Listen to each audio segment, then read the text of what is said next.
Hello lovely people, how are you all doing today? I hope you are well. I am. It's blowing an absolute hoolie out there today. It was supposed to be chucking with rain. Hasn't really happened yet. I think maybe it's on its way. So I'm having a sort of an at-home indoors day, a lot of admin, accounts, paperwork, all that sort of thing. Excuse my frocks, this room stays quite warm. So they had a bit of a blow on the line yesterday afternoon. Just hung there to do a bit more airing, a bit of colour. Anyway, where are we at? Oh, okay, firstly, I've got some thank yous to say, some parcels.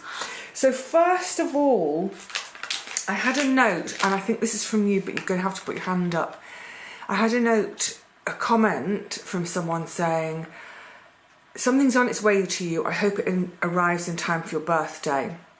Actually, my birthday is not for another month. It's the beginning of July.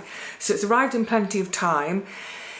Now, I forgot who sent me that note. It was a comment. And I trawled through hundreds and hundreds of comments on YouTube. I trawled through dozens, maybe not quite 100 comments on Facebook, trawled through my Facebook messages. I can't find your original post or comment to thank you properly. Please put your hand up so I can thank you. But anyway, what you sent, really lovely. This arrived. Organic blueberry juice. This is Biona company. You'll have seen I use their tinned pulses sometimes. I've never had blueberry juice. I have blueberries with my yogurt, but yeah, I've never had blueberry juice, so really looking forward to trying that. I think what I'm going to do is I'm going to stash it in the fridge because I think we are due some more warm, almost hot weather again soonish. So that might be really nice, refreshing after I've done some sweaty stuff in the garden. Glass of blueberry juice. Not only that, and this is really naughty, crinkle crinkle, a box of these cookies. Now it says on the packet, vegan, organic, gluten-free, 21% less sugar. So some of you might be thinking, oh, but they're rubbish. Oh my goodness, I've had one. They are gorgeous. Not heard of this company before, Rhythm 108. As their strapline says, they are, what's it say? They're biscuits made slowly and by hand in our little Swiss bakery in the foothills of the Alps. I'll show you what it looks like. Now the only thing is, these will have, so it's sort of a box with 12 in. They're going to have to be very, very rare treats because even though it says 21% less sugar, it's basically sugar and fat. Let me show you. Oh, I've dropped a chocolate chip cookie on the floor. No, don't waste it. And so let me show you. There it is. And then it's kind of gooey chocolate in the middle. So good. They're quite small, but that's fine because they're so rich. You'd only need one. So like I said, I had one when the parcel arrived yesterday. I'm going to have this one today. But that is just slightly under 250 calories. That's the same calories as I have for my evening meal. So yeah, a very rare treat. But whoever you are, oh, I got chocolate on my finger and thumb now. Whoever you are, my birthday treats a month early. Thank you so much. I don't know that these are going to last a month. They ought to be rationed to, I think 1 a week would be plenty. But yeah, lovely. Carrying on with the post, this is really, really interesting. So I've had this lovely bookmark sent to me by Judith. Thank you so much, Judith. She's a confirmed Luddite like me. And as soon as I saw it, I thought, I wonder if Judith has made this, because you've seen, I've shown you in the past, the beautiful socks, the ergonomically designed socks with the toes, you know what I mean, hand knitted. I thought, as soon as I saw it, I wonder. And she has on, and I've got to share this with you because I love how it's never too late to learn something new. We're never too old to learn something new. I thought I knew a lot about textiles, the textile industry, working with textiles, etc. But I'd never heard of an inkle loom. Can you see that? An inkle loom. Isn't that fascinating? So that's what Judith has made it on. So it says, it's the word inkle itself, it's Old English, and it refers to a narrow linen tape or decorative trim. I don't think this is in linen, I think this is cotton. Isn't it funny how we ascertain texture with our lips? Our lips are so sensitive. I'm not sure whether it's linen or cotton, but isn't that lovely? My kind of colours. Judith, thank you so much. What a lovely, just a complete surprise in the post, that and the fact that, you know, to learn something new. An inkle loom. And there's something about because the looms are so small and narrow, weavers could sit very closely. It gave rise to the 17th century phrase, thick as inkle weavers, used to describe people who are intimately close. There's mention, the inkle weaving in narrow trims, prominent throughout the Middle Ages and the Renaissance. The technique is even referenced 3 times in the plays of William Shakespeare, such as in Love's Labour's Lost. I don't remember them being mentioned, but it's probably that I didn't know what it was, so it sort of went in one ear and out the other. So you can be sure next time I'm either reading, listening or watching Shakespeare, I'm going to listen out for inkle loom. Isn't that great? Is that new to you all too? Oh, and then this made me chuckle. It's a couple of cards from Gabrielle in Germany, thank you. This one's lovely. This is the one that's got the message on the back. But isn't that gorgeous? A baby eagle owl, I think. Hang on, I've got to turn it upside down to read what it is. It's a young eagle owl. I can't pronounce the name of the church, but it's a Gothic church in Marburg in Germany. Isn't it gorgeous? But she sent with it, and these tickled me. They're called, what are they? Veggie birds. Okay, think vegetables and think birds. So the first one is a wrennel. It's a, let's see where the light is. It's a wren crossed with a fennel. Make me laugh.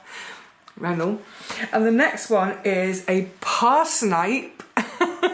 So it's a parsnip crossed with a snipe. Isn't that funny? I love those. I'm going to prop those on my desk. Thank you, lovely people. It's always such a delight to go to my letterbox in the morning, have a little kind of collection place, and go, oh, what's this? And also with Judith's, because it came from Australia. Yay, another stamp to put in my book. I've taken this off my shelf. This is actually in my shop. Weather Forecasting the Country Way. And I marked the page because, do you remember when I was talking about, I'd been on my visit to Kate, I can't believe that's a month ago already, and I was saying that on the train, just before actually getting into Frome, so it's probably maybe 2 or 3 miles outside of Frome, so we're out in the countryside, I'd spotted that massive rookery, and it just, I was like, oh, I love it. And the train had slowed down a little bit too, so I got a really good look at it. And then Linda commented on that video about some of the folklore around weather forecasting. I was going to say weather telling. It's weather forecasting using rooks. So after she made that comment, I thought, oh, I'm going to check this book. Like I said, it's in my shop, so if anyone wants it, it's there. So there's quite a bit on rooks here. When rooks fly from their nests and fly straight, umbrellas and raincoats can be left at home all day, for example. But the bit I liked, where was it? Oh, so for instance, when they are late leaving the rookery in the morning and they're hanging about a bit, feeding next to the road and in the village streets, it's going to rain. But the bit I liked was the twig nests are also important. So this, of course, was what I saw from the train, the rookery, all right up in the tops of the trees. And it says, it is said that high nests, and that's what I think I saw, they were right in the tops of the trees, high nests mean a good summer. Low nests suggest the destruction of the old nest sites during winter gales, and so building lower on more secure branches can indicate a particular weather pattern. But these were high nests, so you've heard it here first, folks, from Weather Forecasting the Country Way. There's obviously something about bees in the house. Those high nests in the rookery hopefully mean we're in for a good summer. Right, what else to share? I've got my little list of notes. Oh, this is fab. This is really fab. I was listening to, what was I listening to? I was listening to the radio. It was on the news, I think. Apparently, a whole brand new octopus has been discovered. So I think my ears pricked up because remember earlier in the year I read that book about octopuses, which I don't know what made me pick it up. I don't know that I've ever had a particular interest in octopuses. I think graphics of octopus and they're very iconographic looking. Yeah, I've had material with octopus prints on them, but I've never really thought, oh, I'm really fascinated, I must read about them. Picked up that book, brilliant, loved it. So when I heard this, my ears pricked up. So a new octopus has been discovered in the Galapagos, and it's tiny, the size of a golf ball. A little teeny tiny octopus, legs, tentacles. But what's really interesting about it is that it's blue, and blue is a really rare colour in nature. So I love that. I love the fact that, you know, with all our advances in science and technology, and we're still discovering nature. We're still discovering things within the natural world. I mean, obviously, science and technology helps us because we can go, say, further down into the water or what have you. But for all this kind of AI and all these amazing advances, we're only just finding out now about a little golf ball-sized blue octopus in the Galapagos Islands. Isn't nature amazing? Isn't that? It's just endlessly amazing. And also what I thought when I heard that on the radio, actually it was kind of one of my first thoughts. My first thought was, isn't it amazing that we're still discovering stuff? And, you know, I think probably sort of say in terms of medicine, who knows what's out there, you know, say in the Amazon or halfway up the Himalayas. Are there answers to our needs in terms of plants? Is the medicine already out there? We just haven't discovered it yet. And then my thought turned to, if there's so much still to discover, are we going to destroy it before we've discovered it? Oh, sorry, that's a bit of a bleak note, isn't it? I hope we don't. On a happier note, haven't quite finished it yet. But I've just picked up another, I actually got it for the shop. It's another John Lewis Stemple book. You've heard me talk about him a fair few times. Meadowland, Running Hare, Cockshut Wood, The Life of the Oak, The Nighttime Walks. I've read quite a few of his works now, I really enjoy them. And this is another in that little series that was also The Oak and The Nighttime Walks. The Soaring Life of the Lark. Well, you can see why I picked it up. And they're lovely little books. They are really little. They're in about 100 pages each.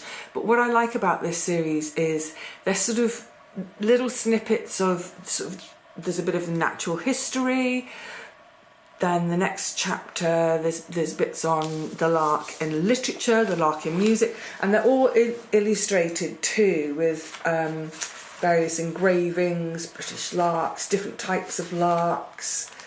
I'm at a really awkward angle. We've gone quite dark. Do I need to put some lighting on? Hang on a tick. I don't know if that's made much difference. Oh well, let's carry on anyway. Yes, so all sorts of snippets and bits, but also includes extracts from other writings through history and poems. Of course, it ends with the George Meredith, the very famous, is it George Meredith? Yeah, the very famous George Meredith poem, The Lark Ascending, which was what inspired Vaughan Williams to create that beautiful piece of music that I'm sure many of you know very well. And even if you don't know it by name, if you heard it, you would almost certainly know it. Bits like beneficial management for skylarks on farmland. There's a little bit somewhere, can I find it again, where there's a list of its alternative names. Anyway, it's lovely. It's just a little compendium of all sorts about our beautiful, beautiful skylarks. My most favourite sound in the whole world. Well, alongside the sound of waves lapping up the beach. Gorge. What else? Oh, no, I'll do it another day. Ah, yes, so one of those admin things I needed to do. I've been a member. Oh, also, sorry, get thoughts straight. Do you remember a couple of videos back when I was chatting about doing the bank swaps, doing the bank switch? That's one of my jobs on my admin list, to do that switch. I'm definitely going to switch from Lloyds to Nationwide, not just because of that cock up the other day with me not being able to access my money at all, but just for the fact that there's a branch of Nationwide in Swanage, there's another one in Wareham. Where else do I go? I pop over to Poole quite a lot. I can't remember if there's a branch in Poole or not, but anyway, never mind, there's one in Swanage. That's the main thing, of just being able to have face-to-face interaction when I want to do anything to do with my money. It makes a huge difference, doesn't it, having face-to-face? The reason I was thinking of that was that I was thinking of the card, because the only way, when that Lloyds thing was going on, I could use my card at the hole in the wall to check my balance, but it's not the same as being able to just do it quickly in the morning, sitting here at home when I'm at my desk doing desk things. Anyway, it'll be sorted. But talking of cards, I've been a member of the co-op for years and years and years. So for those who don't know, anyone outside of the UK, the co-op or the cooperative is one of our supermarkets. They tend to be smaller. It's not one of those, it's not one of the big lot like, you know, Sainsbury's and Tesco's. They also do finances and funerals. I think that's what they do. Food, finances and funerals. We all need all of them, don't we? But it's a cooperative. So you become a member and then you get to have a say in how things are run. I don't know how much of a say, but you know, also in terms of profits going to charity, you get to nominate charity. So locally we get to nominate charity. Anyway, I've been a member for yonks. I didn't have one where I lived in London, but there was one, it was the only shop actually where Auntie Teapot used to live. So I was doing her shopping, might as well get a membership card. You sometimes get discounts on their products and what have you. My membership card was falling to pieces, so I thought I'll just order a new one. And here we go, another fiasco. Do it online. I thought that's the easiest way of doing things. I go online, order a new card. So it said, please put your card number in. So I keyed my card number in. It said card number not recognised. Please phone customer services. So I phoned customer services It says, please key in your card number. And it's a long number, it's like 12 digits or something. Key it all in. Your card number has not been recognised. Please go to our online services. Hang on, online told me to go on the phone. On the phone's telling me to go online. So annoying. And then I thought, do you know what? I'll just become a member again. It only costs £1 to become a member, but I thought next time I'm at the co-op doing my weekly shop, I'll become a member for £1 because I don't want to, because this is what happens with all these things where you're phoning and onlining, and before you know it, 2 hours have gone and you've got nowhere. It's like, I think that's what infuriates me more than anything. It all infuriates me, if I'm honest. Spending my precious time and still not getting a result, just getting nowhere. So, I mean, I don't earn much per hour. I probably earn about £2 an hour. It's ridiculous. However, I really can't afford to spend, you know, a morning every week sorting out online issues or on the phone. I don't have the time to do it. So I thought, fine, I'll just get a new membership for £1 because that represents half an hour of my time. £1 is half an hour of my time if I'm only £2 an hour. So is it going to take me more than half an hour to sort this problem out?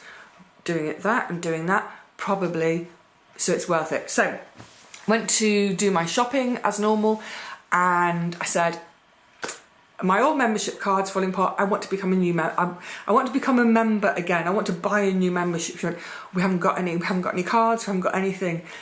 You know, ask again in a week or so. It's like, it's just like thwarted at every turn. Anyway, the long and the short, I don't know quite how it transpired, but I had one more go on the phone.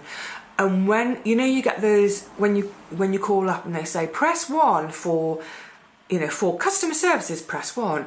For membership, press 2. For lost or stolen cards, press 3. For all other inquiries, press 4. So I just thought, you know what, I'm not doing the menu. I'm going to go to all other inquiries, because that's the one normally where you actually get to speak to a human being. So I got put through, and sure enough, there was a human being. Oh, yay, a human. I explained the situation. I need a replacement card. I've tried doing it online, tried doing it on the phone. It's not recognising my number. So she chatted to me. She was like, oh yes, that's a very old number. She said, we're going to have to issue you a new membership. It's not going to cost me anything, but here's your new number and we'll send you a new card in the post. Brilliant. So that all got done. But what I didn't know, because I'd never tried to do this before, is she also set me up there and then with an online account. It's not an account where I'm going to do any transactions. It's purely like a membership account online. But as part of that, it's like I get personalised offers. Yay! And I can choose 2 personalised offers each week. So with the card, when I'm in the shop, on loads and loads of goods, that just brings the price down anyway. Great. But I get to choose 2 offers. But what made me laugh the first time I looked, because it said, I think it renews every Monday morning, which is great because I tend to do my weekly shop on a Monday. So I thought this will be a fine habit, you know. Monday morning when I start every day, I do all my computer stuff. That's shut down by 8:30, 9 in the morning, go off to the shops. I thought, oh, so I can look at my offers and choose my offers for the week. So I go to my personalised offers. The first one was £1 off any fresh meat.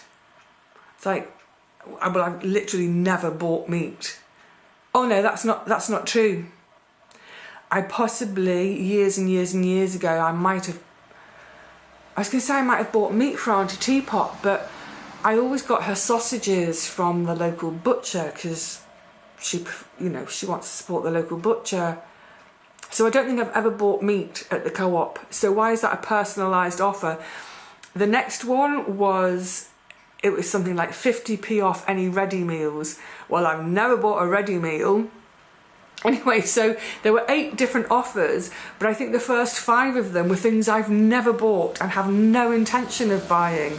So maybe with time, as I use the card to do my shopping, maybe it will become a bit more personalised. But I'm not complaining, because the offer I chose was £1 off my entire shop. So if I'm spending 20 quid,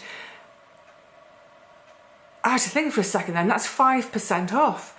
Plus, the other one I chose was 50% off any fresh vegetables. So it's £1.50 off a £20 shop. That's 7.5% off my shop. Great. So it's well worth it. So any of you out there who are absolute Luddites like me with your membership cards and who just tend to, you know, I get it out of my purse when I'm in the shop, just check if you can also do something online, like get off. I'm probably the latest to the party on this. You probably all know this already, don't you? Anyway, so yeah, I'm I'm just glad to have a card that works again and that gets me a little bit off my shopping. You know, let's face it, if you're getting £1.50, like even if it was only £1 off your shopping every week, you know, over the course of a year, it's 50 plus quid. So, I mean, if someone came up to you and said, would you like 50 quid? You'd say yes, wouldn't you? Yes, please. I'd like 50 quid for doing nothing. That's what I'm getting. I mean, of course, they're harvesting my data and all that, if you want to get into all that kind of stuff. But what data are they gathering about me? Just my shopping habits. What else? Oh, yes.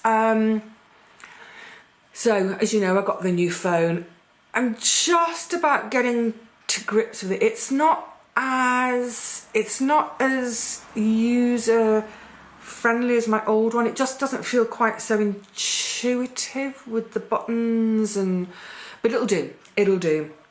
And I finally got around to, a couple of weeks or so ago, putting an email, a sort of round robin email out to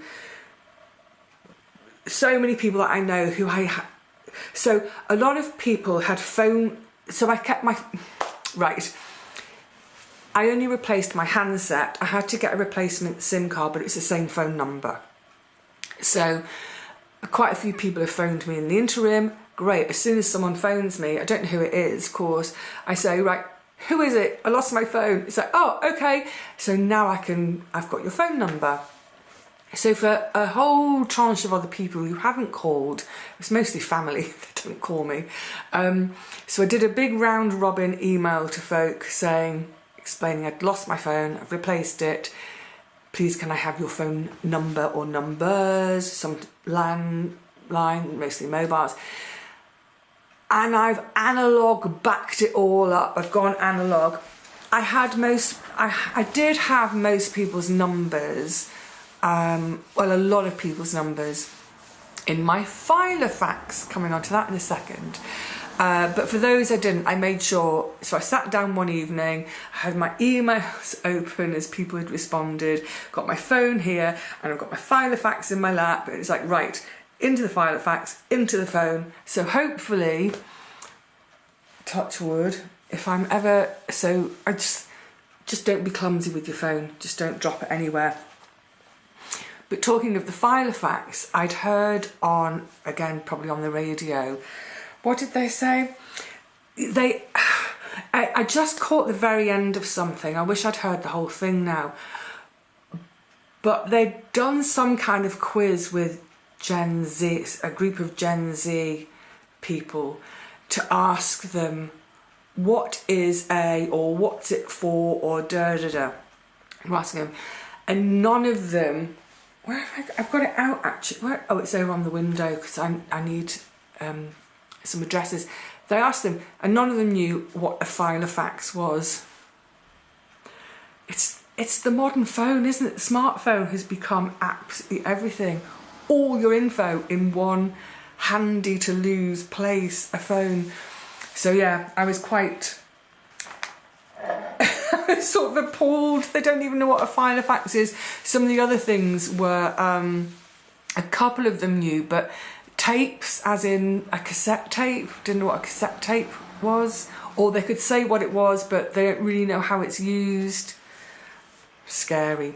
Right, I'm going to just top up my water, and then to finish with, I want to tell you about something really, really lovely, so special, that I needed my handkerchief for. Let me get some water first. There's a massive truck. That's huge. And it's got a big bit on the back of it. What's that? That's massive. There must be some building work going on at the top of the hill. That was big. It looked like it was coming through my window. Right, let me get that water. Crikey. I've been really looking forward to sharing this with you, even though it's a book and I only finished it last night, and I thought I want to tell everybody about this. It's gorgeous. It's called The Elephant Whisperer by Lawrence Anthony. Do any of you know that already? I actually bought this book when I was still in London, and I thought I'd packed it in my to be read box. I had one box of books. As you know, the vast majority of my books stayed packed for a year until the shelves were built, but I set one aside, which was books to be read over the coming months, and while everything else is still packed. This was supposed to be in that box, and it wasn't. So when I unpacked all of these, I found about 4 books which I haven't read. So yay, treasure, including one from Nikki I can't wait to read too. Anyway,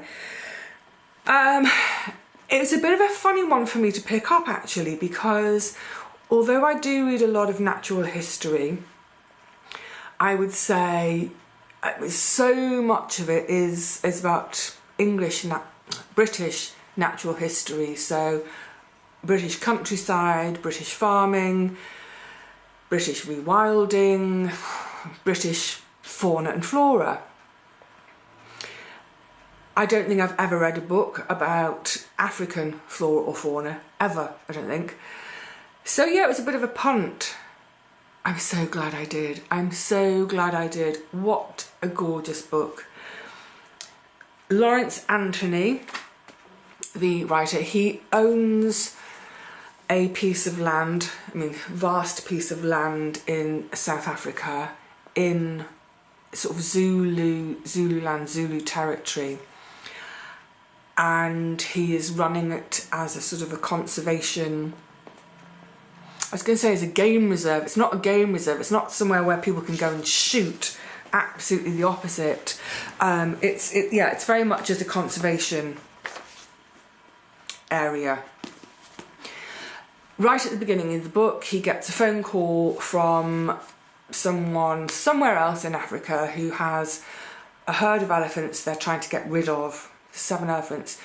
So he gets this call, do you want a herd of elephants? Basically for free. You'll have to pay transport, you'll have to pay for, transporting them, but they're free. And he's like, oh my goodness, that's crazy, because normally to bring animals into your reserve, you have to pay thousands and thousands for a herd.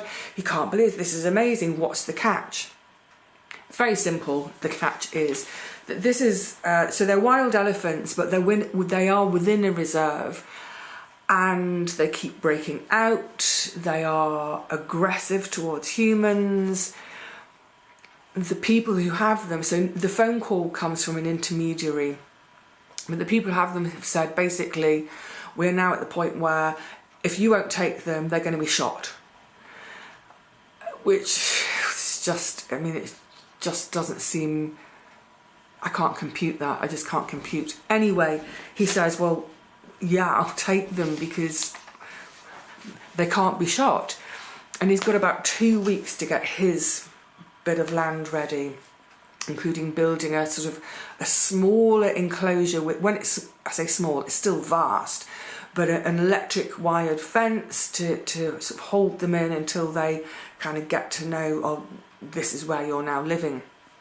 Anyway, and so this is the story that unfolds of this probably, they're frankly sort of traumatized animals arriving at his place, and and how he works with them over the coming years. It's a story of just total compassion and such patience, working every day, day after day after day after day after day, to try to build trust with this herd of elephants that are angry. They are so angry, and they break out from his place. That's not a secret, that happens quite early on. But over time, he develops this really quite astonishing relationship with the herd. He wants them to stay wild, so with his other rangers, because vast bit of land, with all the other rangers, he doesn't want them to develop personal relationships with them. He wants the elephants to not be terrified of humans, but on the other hand doesn't want them to become tame. So it's just him working every day to gain the trust of these animals.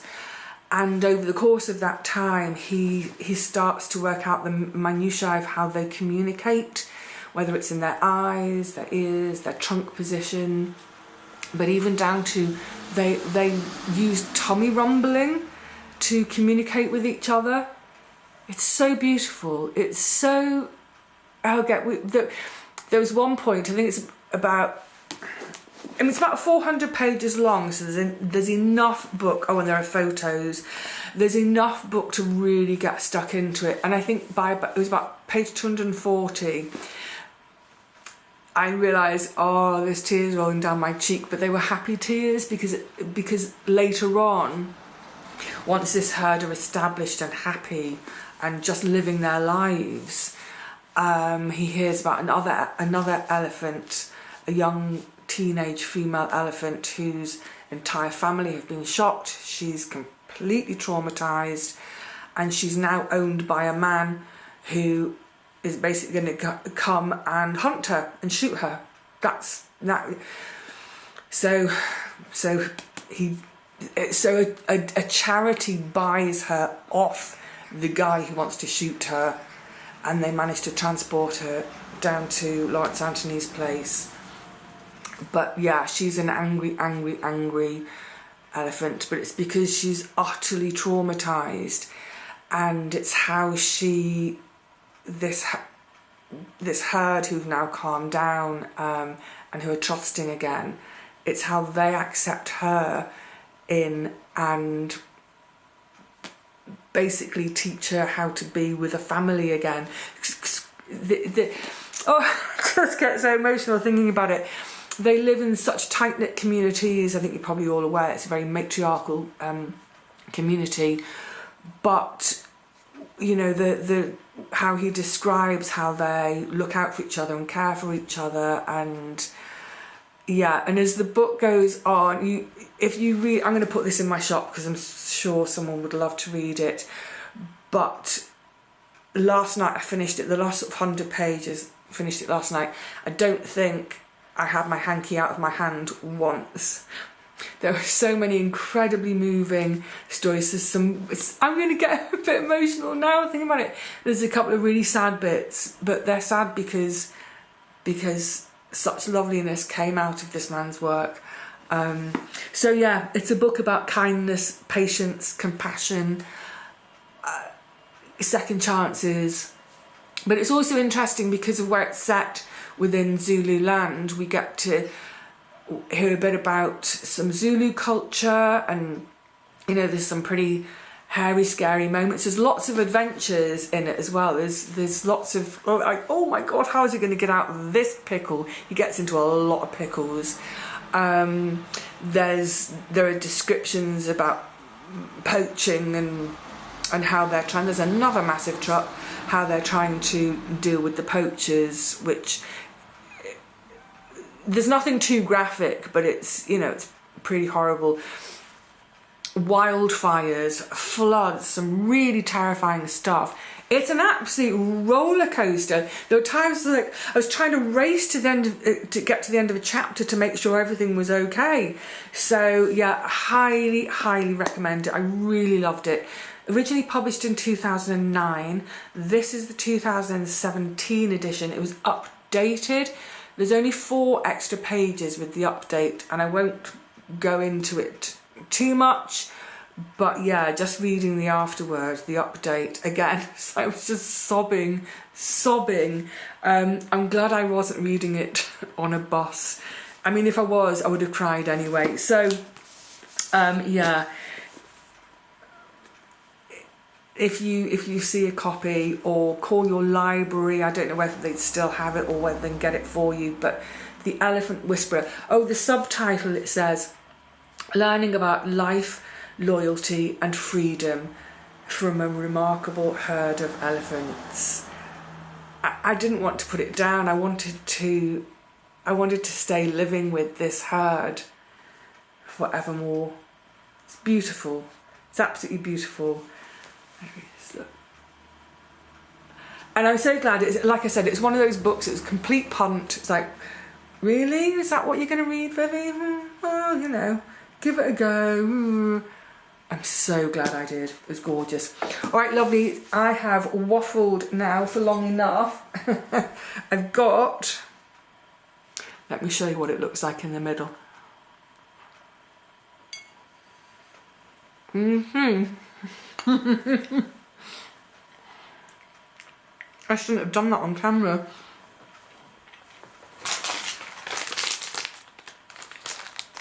Rhythm 108. Hazelnut chocolate praline. Gorgeous. Whoever you are, thank you. Thank you so much. All right, lovelies, I'll see you all again really soon. We'll probably... I'm salivating now because that chocolate goo in the middle is so rich. Hang on. It will almost certainly be back out in the garden because I didn't quite, well, haven't finished planting, and I think we've got a couple more days of rough weather and then some more settled weather, so it'll be back out into that garden, which is one of the reasons I'm trying to get on top of paperwork and admin and accounts and all that stuff now, because the minute that sun starts shining again, I don't want to be stuck on my computer. I want to be out there with my hands in the muck. Brilliant. All right, so I will see you really soon in the garden for some more, I don't know what, but we'll go out there and we'll do something together. Until then, please look after yourselves. Cheerio. Oh, have I got chocolate in my teeth? Bye, everyone.